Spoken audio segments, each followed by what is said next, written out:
the Ramban, in the beginning of Sefer Shemos, basically tells us a relatively simple idea that the book of Shemos deals with three themes that are actually interrelated. Theme number one is the Exodus, Yetziat Mitzrayim. Theme number two is the purpose of the Exodus, that is Matan Torah. And theme number three is the purpose of Matan Torah, which in a sense is establishing a tabernacle. And in the Hasidic Sfarim, they explain it this way. And we mentioned this before, that the concept of Yetziat Mitzrayim is not just a historical event, but it refers to a spiritual power that God put into the creation. Right? The Haggadah says each person must regard themselves as if they personally were liberated from Mitzrayim. And the question is very obvious. I was never in Mitzrayim. How could I say I was personally liberated in Mitzrayim? And the Baal HaTanya explains that the word Mitzrayim does not have to mean Egypt. Mitzrayim is a term that connotes limitation, constriction, blockage. David HaMelech says, Min ha-Meitzar karatika, I called out to God from Meitzar. Meitzar is the same word as Mitzrayim. The narrow confines that choke me. And seen in this way, we talked about this, just to review it very quickly, every person has their own Mitzrayim. Their Mitzrayim could be their egotism, their selfishness, their laziness, their anger, their materialism, their lack of self-esteem or self-awareness. All of these things are blockages. All of these things are Mitzrayims. And when HaKadosh Baruch Hu liberated the Jewish nation from the slavery of Egypt, the slavery of Mitzrayim, he put a certain power in the world that each and every one of us can connect to that Yetziat Mitzrayim.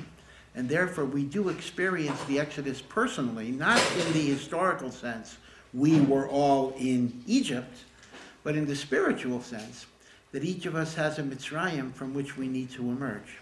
So step one in spiritual journey is to identify your Mitzrayim and then liberate, have Hashem liberate yourself from it. But then the question becomes, freedom itself does not give life a purpose. Why am I free? What do I do with my liberation? What do I do with my freedom? That is step two, submission to the will of Hashem. That is Matan Torah. People make a very big mistake, and it's an obvious mistake, when people say freedom is the purpose of life. Freedom is not a purpose. Freedom might be a condition in order to achieve a purpose, but the ultimate purpose is subservience to the will of God. Now you might say, well, that's the opposite of freedom. So I've mentioned before the Indian poet Tagore, who was not writing about Judaism at all. I don't know if he knew a Jew, but he once compared a human soul to a violin string that has a marvelous capacity for beautiful music. But if the string is totally free, it cannot make any music. Only when it's tied down can it express the music within. And the human soul, Tagore writes, is very much the same. The music of our soul can be expressed only by submission, only by being tied down. And thus Chazal say, Ein ben choren ela misha osek batorah.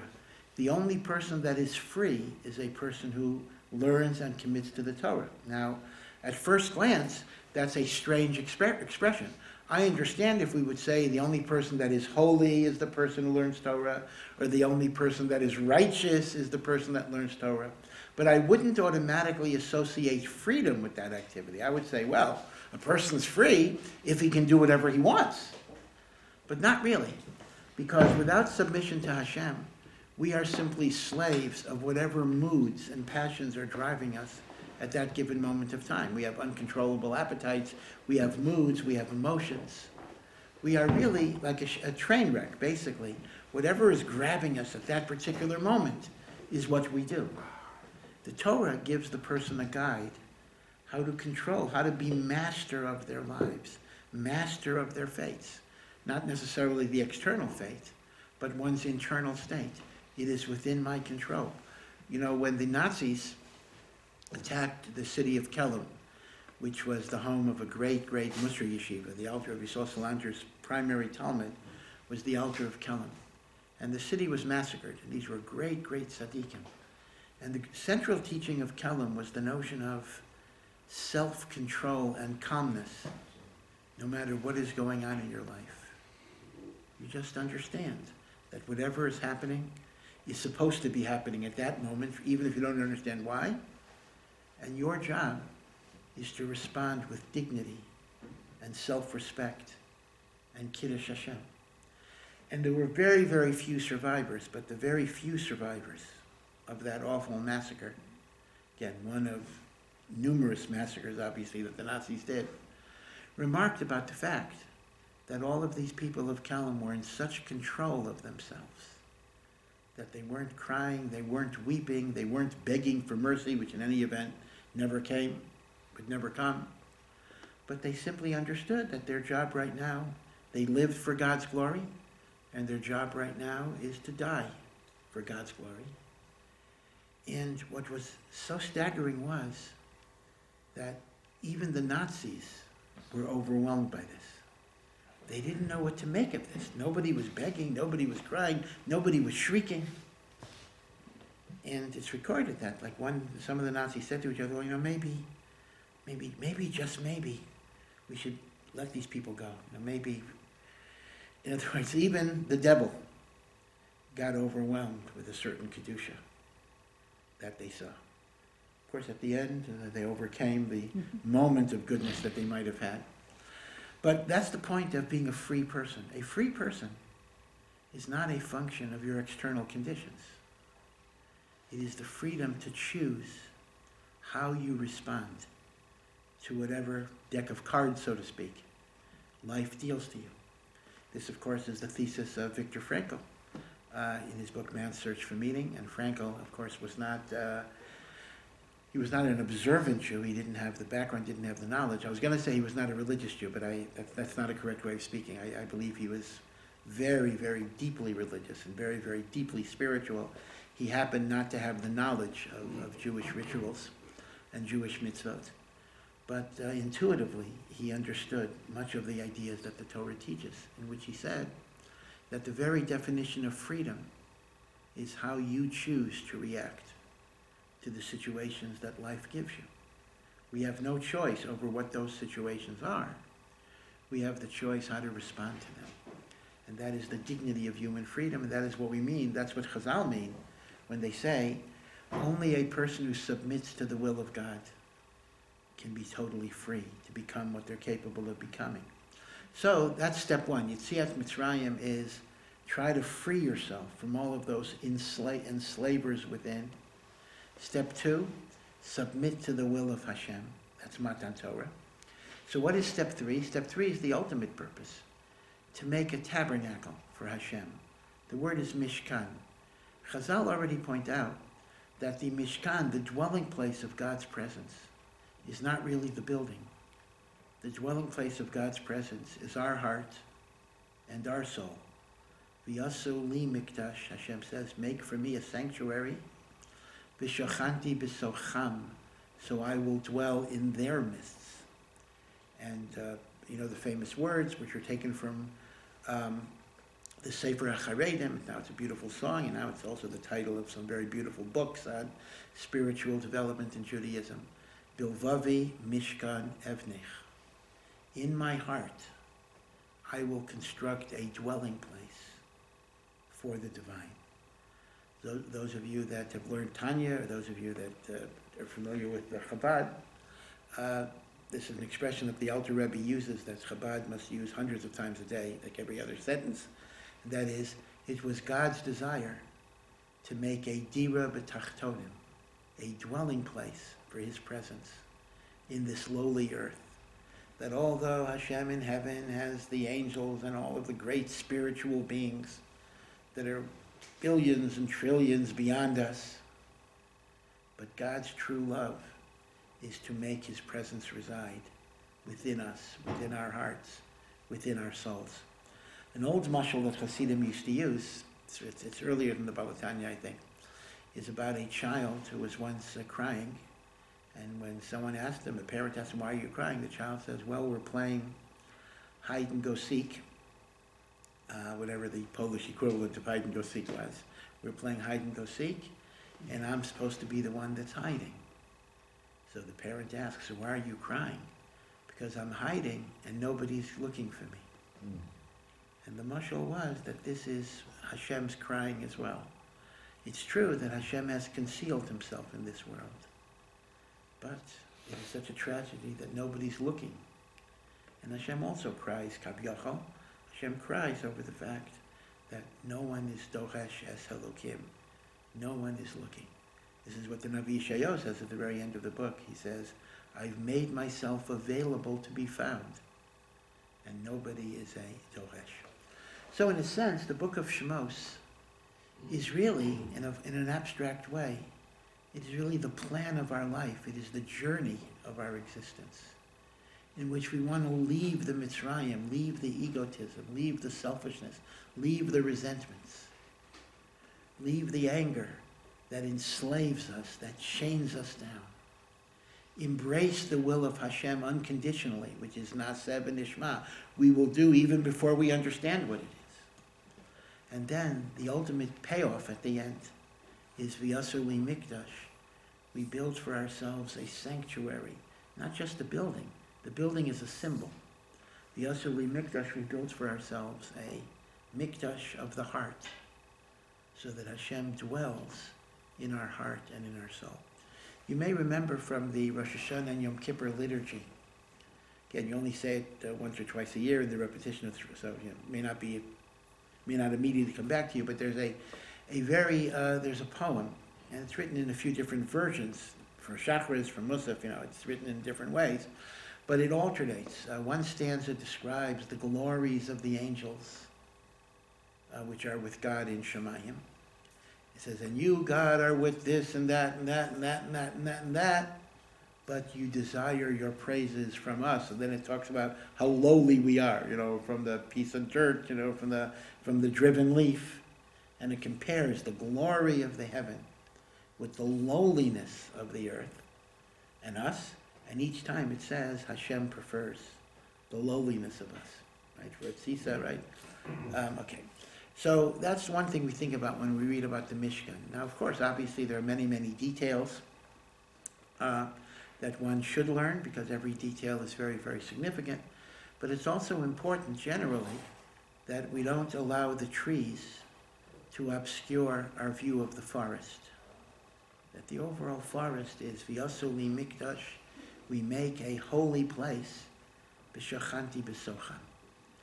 Now, it's interesting that the Chumash, of course, is describing the Mishkan, and the Haftorah, quite logically, is taken from the book of Malachim, and is describing the Beis HaMikdash that Shlomo HaMelech built in Yerushalayim on the Temple Mount, right? Exactly here, about 2 miles away, or whatever it is. So obviously the connection is obvious. Both the Parsha and the Haftorah deal with the construction of the sacred space in which we bring the korbanos and the sacrifices. Indeed, I just want to point out that there's a date given in the Haftorah that is actually a cornerstone of biblical chronology, and that is, it is recorded that Shlomo HaMelech built the first temple in Yerushalayim 480 years after we left Mitzrayim. And since we wandered in the desert for 40 years, that would mean we were in Eretz Yisrael 440 years before we built the temple, which is pretty amazing. And the Gemara uses this date to calculate all sorts of things. I mean, this is like a fixed date that is the basis of all biblical chronology. But the interesting question is, we were in Eretz Yisrael for 440 years. Now, there was the whole period of the judges, etc. And there was no Beis HaMikdash. There was a Mishkan that was in Shiloh for a long time. And then Shiloh got destroyed in the time of Eli. That's when Eli died. And then temporarily it was in Nov, the city of the Kohanim, and then in Givon. Meaning to say, Chazal tell us, the way they understand it, we could not have a Beis HaMikdash until there was peace, until all the wars were over. That's why David HaMelech himself could not build the Beis HaMikdash, because he was a man of war, not a man of peace. And although David HaMelech's wars were totally justifiable, these were mitzvah wars, but still, the Beis HaMikdash cannot come through violence. It cannot come through bloodshed. And as a result, it was more than 4 centuries in which the Beis HaMikdash could not be built, because only in Shlomo HaMelech's time was there peace with an absence of conflict. Now, that's an interesting point. The Rambam makes a similar point. If you look at the book of Shmuel, Yerushalayim was a city that we gained. Of course, it was Hashem promised it to us, but we gained it by war. We gained it by conquest. Yerushalayim was conquered from the Yevusi. Now, how was it conquered is quite complicated, because it seems to have been conquered in different stages. There was a conquest in the days of Yehoshua, and a conquest in the days of the judges, and then a final conquest in the days of David HaMelech. But Yerushalayim was a city that was acquired by military conquest. And yet, if you look in the book of Shmuel, the Temple Mount was not acquired by conquest. The Temple Mount was acquired by purchase. The Temple Mount, Mount Moriah, the mountain upon which Abraham was willing to sacrifice his son Yitzchak, was owned by a Yevusi, a Ravna HaYevusi, and David HaMelech collected money from each of the tribes. So in a sense it's collective land, although it's in the Chelek of Yehuda, but it is like land that is owned by everybody. And David HaMelech bought it. And the Rambam says, if all of Yerushalayim was through military conquest, why was the Temple Mount purchased? And the Rambam says, because the Makom HaMikdash has to come through peace and cooperation. It cannot come through hostility. I will leave the political implications of that to ponder in the sense of the present situation that we have. But the Beis HaMikdash requires that even the non-Jews recognize this. When Mashiach comes, they will have that recognition. But one of the arguments, the people to argue, why don't we build the Beis HaMikdash now? Why don't we just do it? So putting aside the probable repercussions if that would happen, but some religious people say, what do you mean repercussions? God will surely protect the Jewish people if we took such a step. But at least one of the reasons, without giving you a whole analysis, is that the Beis HaMikdash is not supposed to be built until even the Umot HaOlam recognize that this is ours and this is legitimate and this is the place of God. And that's why until there was peace, there could be no Beis HaMikdash. And the Temple Mount itself could not be conquered. It had to be negotiated. It had to be purchased. Okay.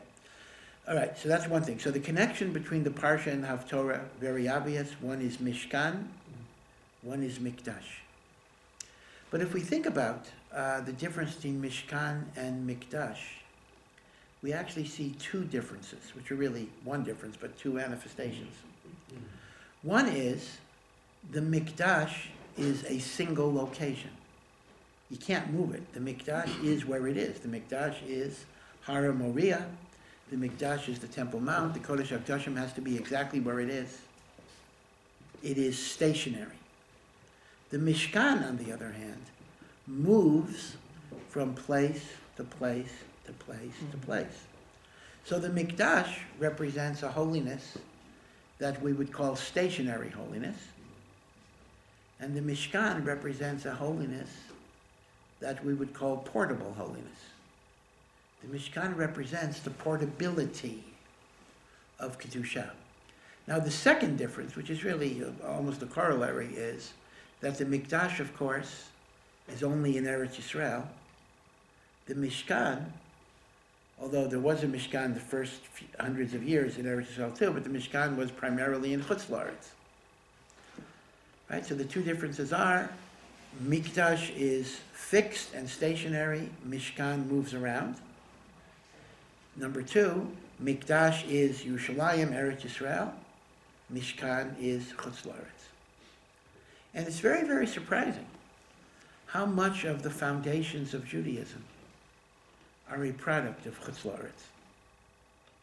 Especially if we consider the Ramban's comment. The Ramban has a comment that says that we know, of course, there are many mitzvot that you can only do in the land of Israel. So obviously, Eretz Yisrael is special with respect to those mitzvot. You don't take off Terumah, you don't take off Maser, you don't observe Shemitah. All of this is only in Eretz Yisrael. But we might think that things like Shabbos, Kashrus, Tefillin, Kriya Shema, same if I do it here, same if I do it in New York. It's not a mitzvah that is connected to the land. And yet, what the Ramban says is a striking idea based on a medrash. He says, even the mitzvot that are not seemingly connected to Eretz Yisrael have their ultimate meaning only if they're done here. The only reason Hashem gave us mitzvos in Chutz La'aretz, to keep in Chutz La'aretz, is to keep us in training so we will know what to do when we get back here. Which means, it's not just, here I can do Shemitah and there I don't do Shemitah. No, here, when I put on tefillin, I am truly fulfilling what that mitzvah represents. When I do it in Chutz La'aretz, it's only a reminder. Now granted, it's a Torah requirement. God requires me to have that reminder. I'm not suggesting it's just something you make up yourself. But still, a mitzvah, any mitzvah, that is done in Chutz La'aretz does not have the same ultimate goal. So if that's the case, it's quite surprising that the Torah itself was given not in Eretz Yisrael. The Torah was given in Har Sinai. And of course the Mishkan is Chutz La'aretz. And even the oral law is connected to Chutz La'aretz, right? We have two Talmuds. We have the Talmud Yerushalmi, which is a product of Eretz Yisrael. But we have the Talmud Bavli, the Babylonian Talmud, which is a product of Iraq. And we know, in terms of halachic decision-making, the Talmud Bavli is more authoritative than the Talmud Yerushalmi. So what is all of this Chutz La'aretz stuff that's so important? If we're supposed to live in Eretz Yisrael, as we are, if the meaning of the mitzvos is only in Eretz Yisrael, as it is, why is so much of Judaism based on things that were outside of Eretz Yisrael, including Matan Torah itself? And the resolution to this is really the idea that in Judaism there are two contradictory ideas that you have to live with. And at first glance they seem to be mitnaged, they seem to be in opposition. But in fact you have to deal with both of them. The first idea is the idea of Kedushat Makom, that there are places in the world that are holier than other places. What do we mean when we say a place is holier? We don't mean that God is there more than God is somewhere else, because God by definition is not bounded by any space. The other way around, the whole universe exists within God, so to speak. So what do we mean a place is holier? What does it mean Eretz Yisrael is holier than Chutz La'aretz? What does it mean Yerushalayim is holier than the rest of Eretz Yisrael? What does it mean the Harabayas is holier than Yerushalayim? And what does it mean that in the Beis HaMikdash itself you have different levels of holiness culminating in the Kodesh HaKadoshim? And even within the Kodesh HaKadoshim, we even subdivided further exactly where the ark was. So holiness is not a reference to where God is, but where God can be perceived. In other words, to take maybe a frivolous analogy, you know, you have cell phones, right? So cell phones, there are certain areas where the reception is better, and certain areas where the reception is not so good. So a holy place is one where the reception, the ability of you to receive godliness, is stronger. It's all up to us. So just as there's holiness of space, there's holiness of time. Shabbat is considered to be a Beis HaMikdash in time in that way. So Judaism clearly recognizes that some places are better than other places. That's called Kedushas Makom. But at the same time, Judaism teaches that Hashem is accessible everywhere. And Hashem can be reached everywhere. Because you see, Kedushat Makom has a certain downside to it. Because when you define your spiritual identity, exclusively by reference to a place, a circumstance that is external to you, then if the vicissitudes of life put you in a situation where you have to be somewhere else, a person might think, what's the use of my serving Hashem? I'm not in a situation that is so conducive. And this goes well beyond Eretz Yisrael versus Chutz La'aretz. I'm using this only as an example. Very often, a person might be in yeshiva for a while. And when they're in yeshiva, their learning is intense, their davening is intense, they're surrounded with spirituality. But then they go back to college, they go back to work. And often they'll think, if the holiness that I had in that environment, I'm not able to replicate, what's the use? But that's a very big mistake.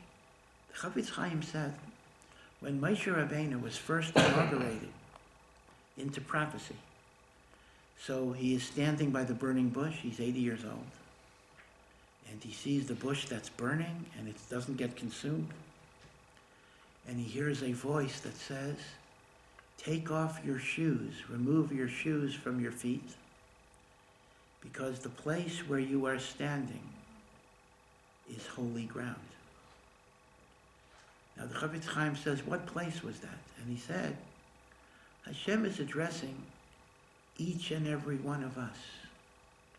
The place where you are, and I don't just mean geographically, but your situation, your job, your family, your environment has the potential for holiness. People often say, if only I had a different family, a different school, a different chavrusa, a different community, then I could serve Hashem properly.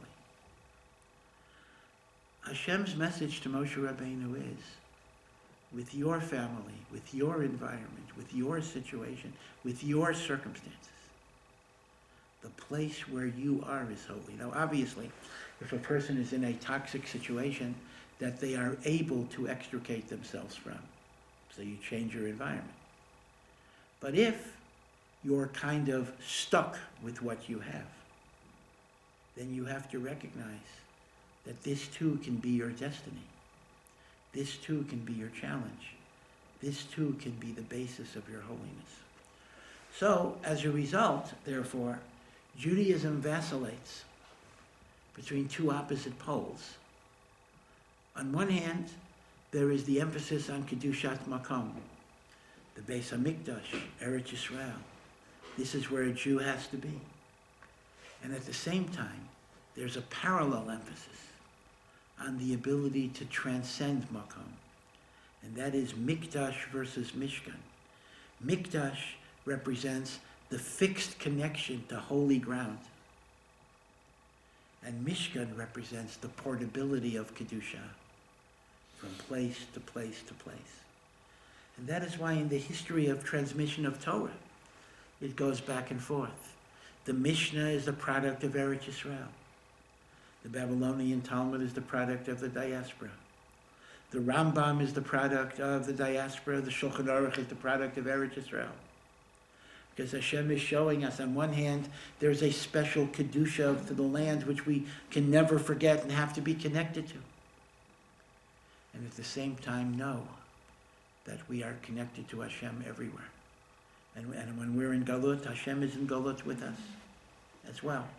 And that is why we have the concept of Mishkan and Mikdash. And therefore I would suggest that the Haftorah is not simply one of association, oh, there's Mishkan and there's Mikdash, but rather it's by way of contrast, of recognizing that side by side with Kedushat Makom is the recognition that HaKadosh Baruch Hu is Molei Chol Aretz Kavodo, and the ground that we are standing in, no matter where that ground is Kaddish. And by the way, this is a message even if you're living in Eretz Yisrael. Obviously, a person could be living in Eretz Yisrael and have a whole bunch of reasons why they feel their spiritual life is not as rich as it should be. And a person often says, if only there would be another situation. But you have to know, this situation has the potential for greatness, right? So that's kind of I think, a very important both comparison and contrast that one needs to be aware of. Let me mention another point about this. Last week, it was interesting. I was talking about the wrong Haftorah last week. I was talking about the Haftorah of the Parsha last week, but actually we read a special Haftorah, so I want to go back a little bit.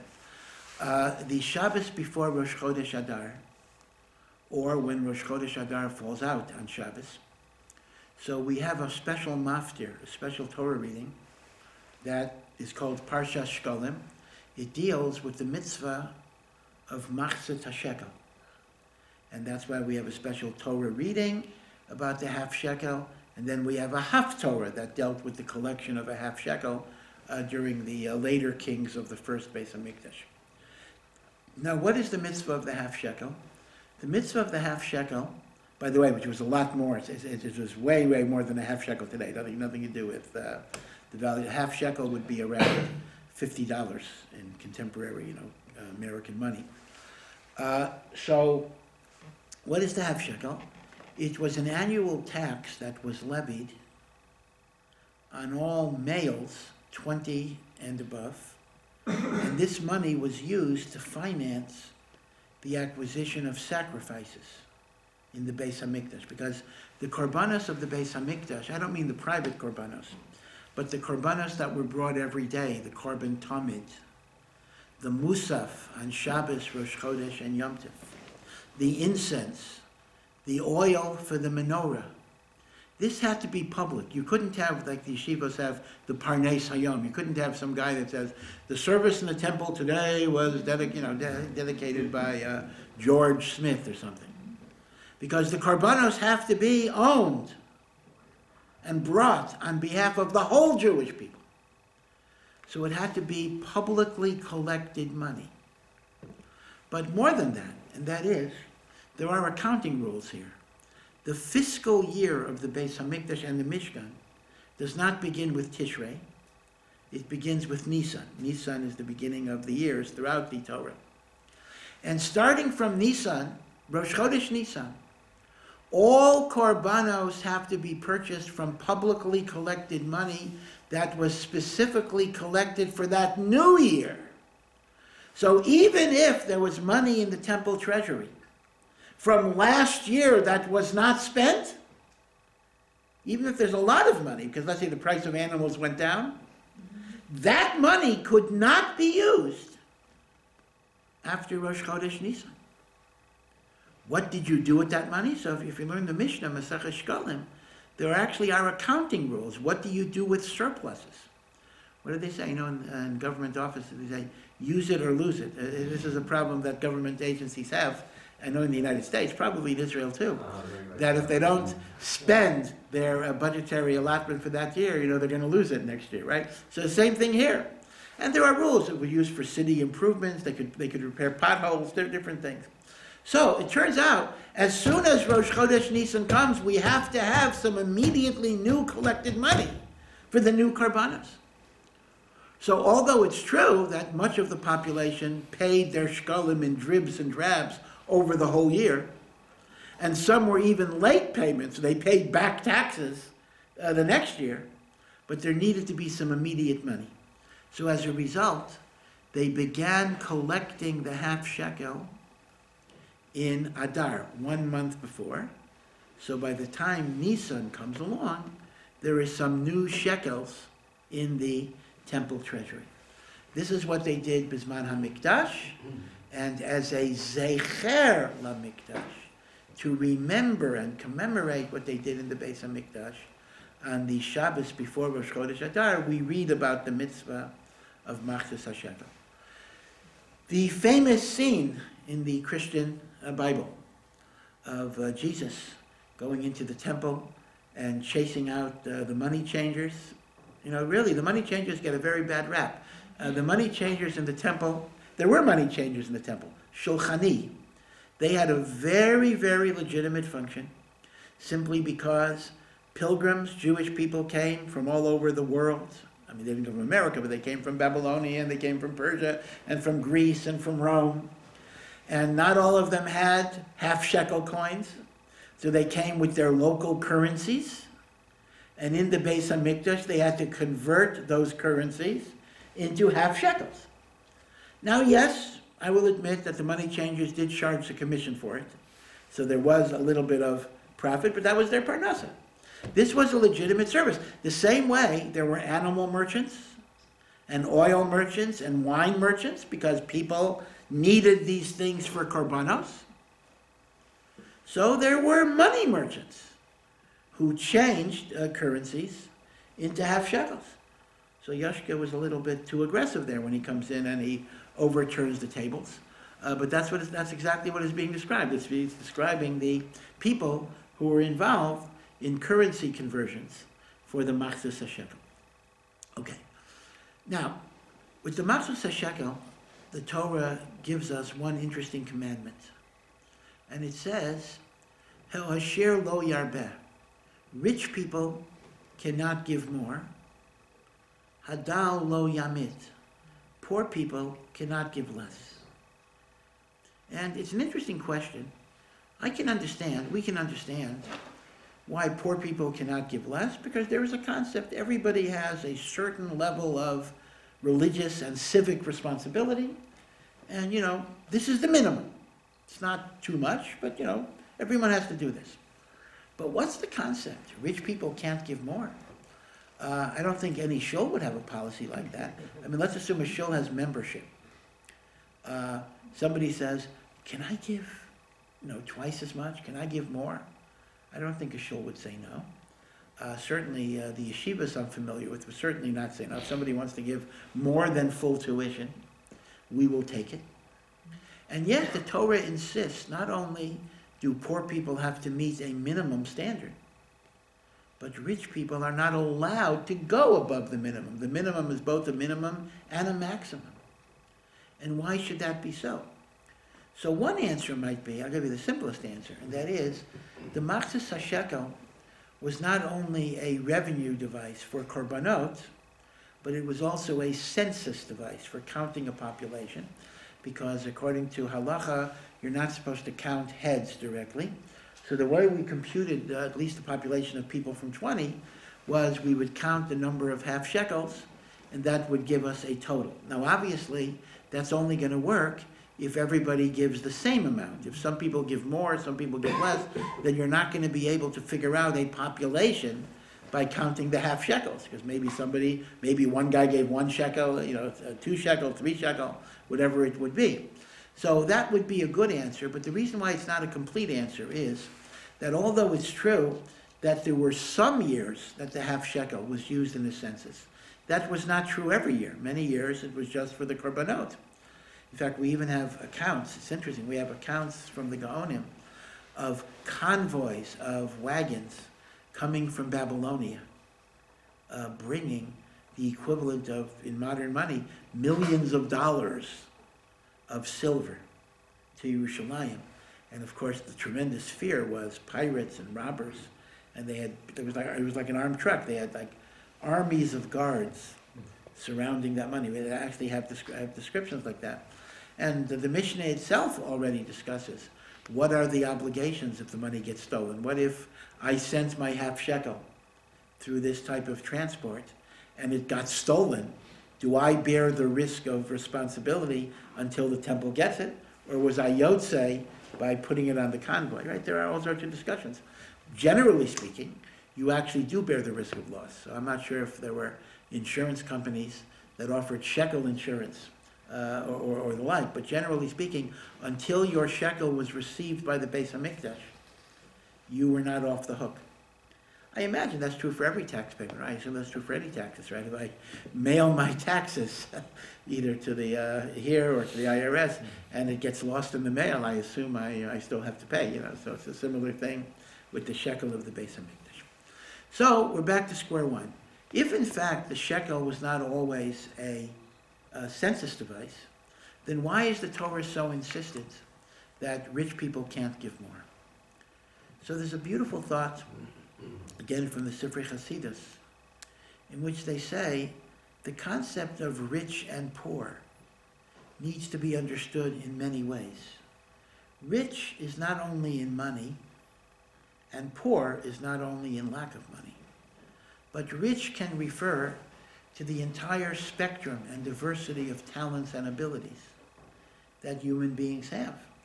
There are people who seem to be wealthy in many, many ways. They might be wealthy in intelligence, in personality, in charisma, in leadership, in organizational ability, in creativity. People who just seem to be gifted in many, many different ways. And then there are people who may, at least initially, seem to be bereft of many, many gifts. They are impoverished in different ways. And one might assume that somehow in God's eyes, the rich is greater than the poor.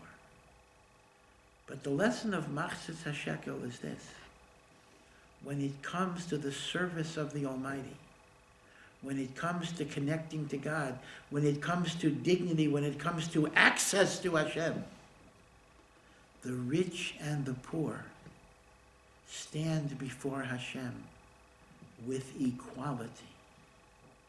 And the reason that's so is Hashem does not judge you by how much you can do objectively because of your talents. Hashem judges you by how much of yourself have you given to him. And a person with great, just as we would say in Tzedakah, if a multi-billionaire gives $10 and a very poor man gives 25 cents, in Hashem's eyes, the 25 cents of the poor man might be a much more significant donation than the $10 or the $100 or the $1,000 of the person that is very, very wealthy.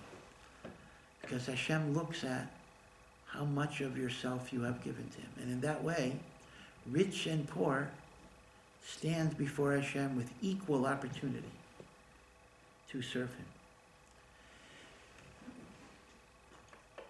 You know, it's interesting, when the Rambam in Hilchos Tshuva discusses the idea of Bechira Chafshit, free will. And the Rambam says free will is a fundamental principle in Judaism. Hashem does not predetermine if you're going to be righteous or evil. Because the Rambam argues quite logically, if Hashem decreed that you would be, if Hashem decreed that you would be righteous or evil, how could you be accountable for your sin? And how could you be rewarded for your good, right? The whole concept of reward and punishment, accountability and responsibility, presupposes free will. So the reason why the Rambam discusses free will in the laws of Tshuva is really twofold. It is free will that is the reason I have to do Tshuva, because my actions were my decisions. And it is free will that makes it possible for me to do Tshuva, because otherwise everything would be predetermined. So it's the reason I have to do Tshuva, and it's the reason I'm able to do Tshuva.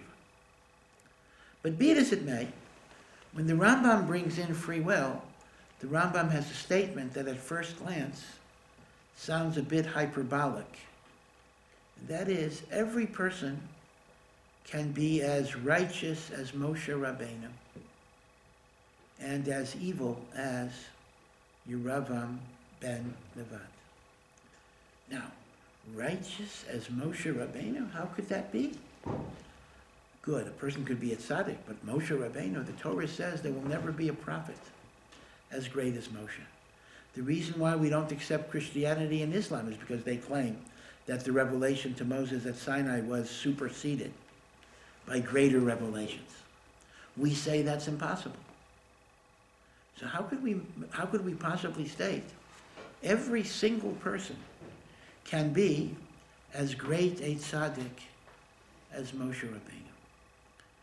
So Rabbi Chanan Wasserman says the following.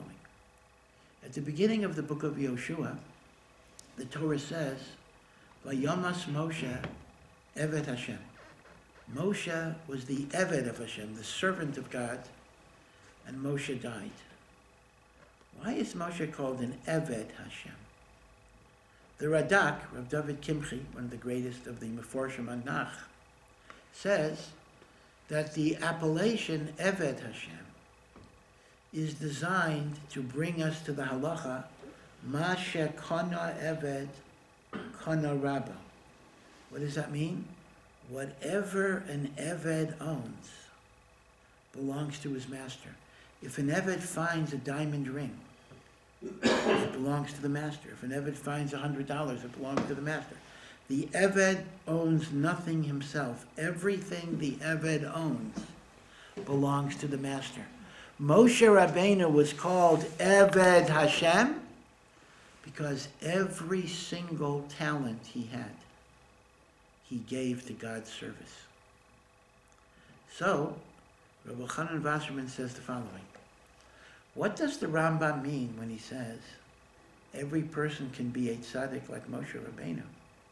What that means is, just as Moshe Rabbeinu took all of the abilities he had, which were so magnificent, and he gave them to God, we too can take our talents, which are of course much, much less, but we too can be an Eved Hashem like Moshe Rabbeinu.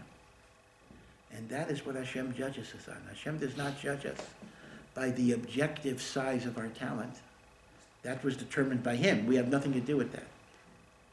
Hashem judges us by how much of our talents have we utilized in his service.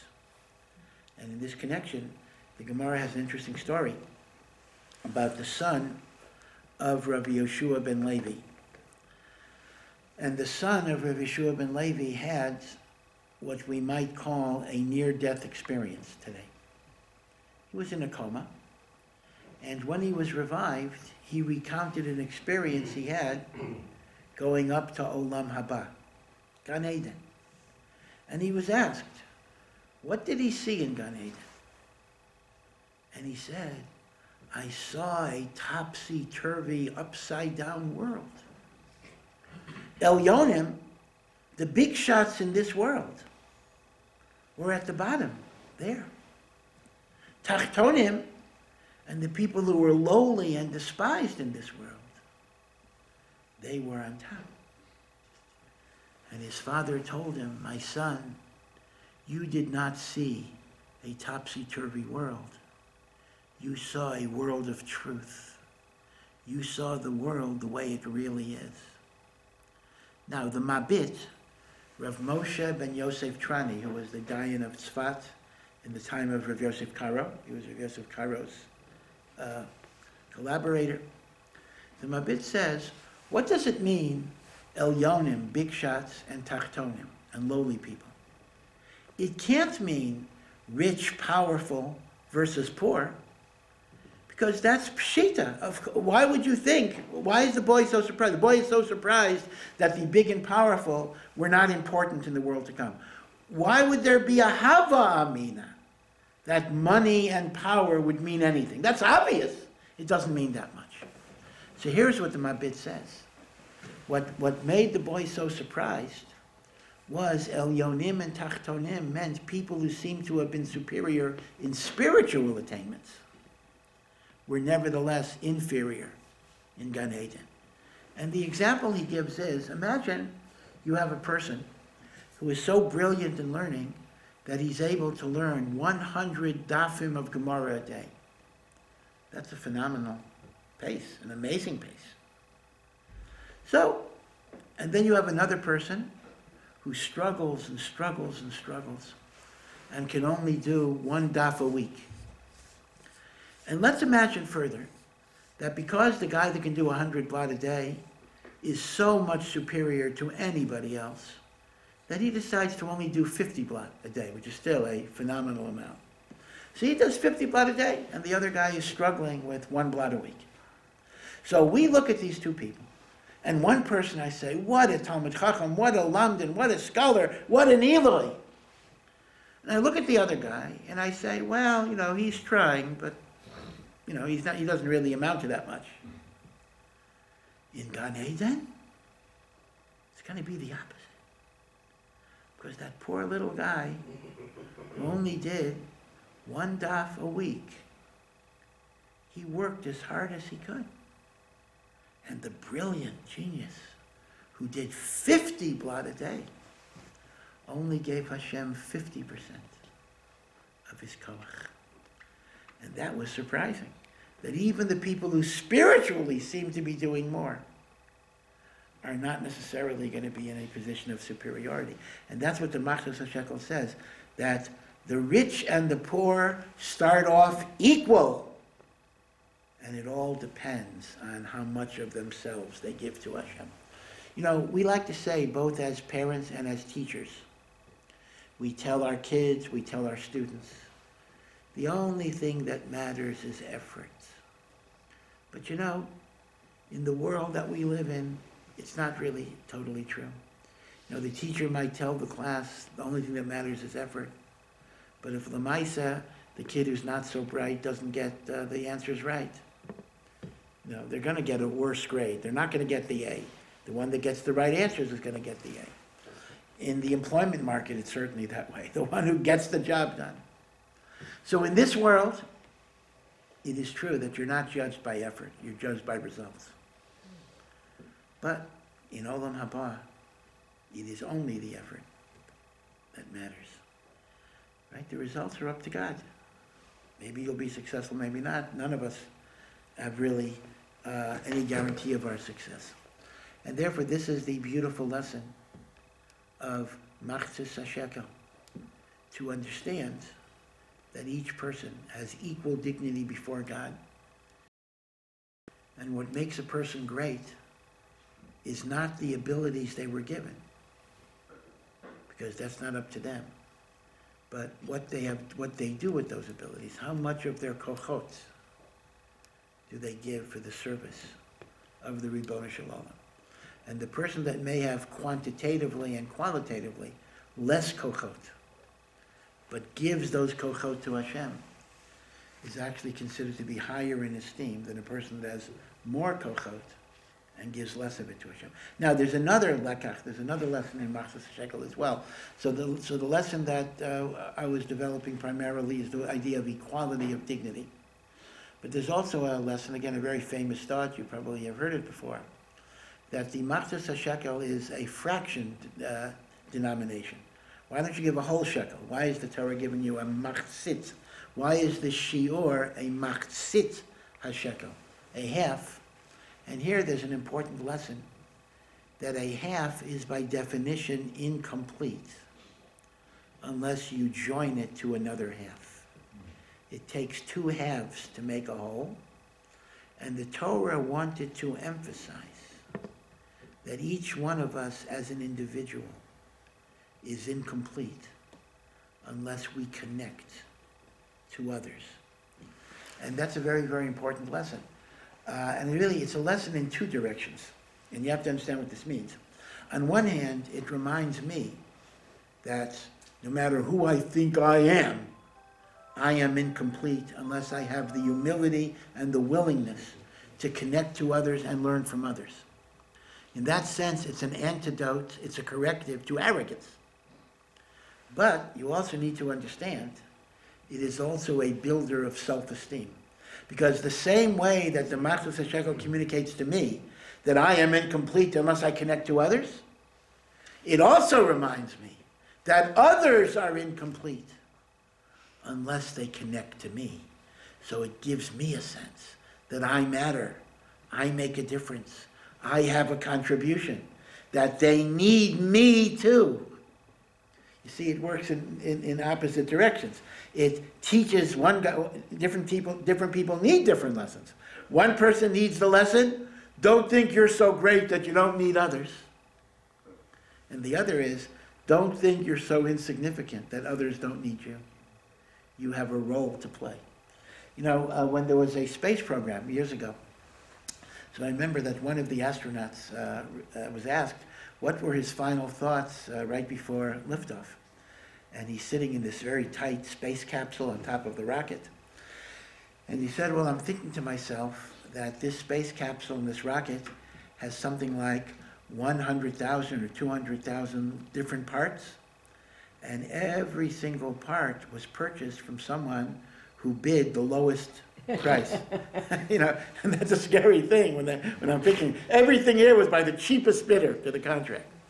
But you know, the truth of the matter is, and it's not even such a joke because there were tragedies in the space program, that sometimes a little screw, a little nail, a little panel, something that might go for 30 cents, although in government pricing, it's always, the pricing is much more than that, but things you can get in a hardware store. And you think, who needs these little things? I focus on the big, complicated computers or whatever it is.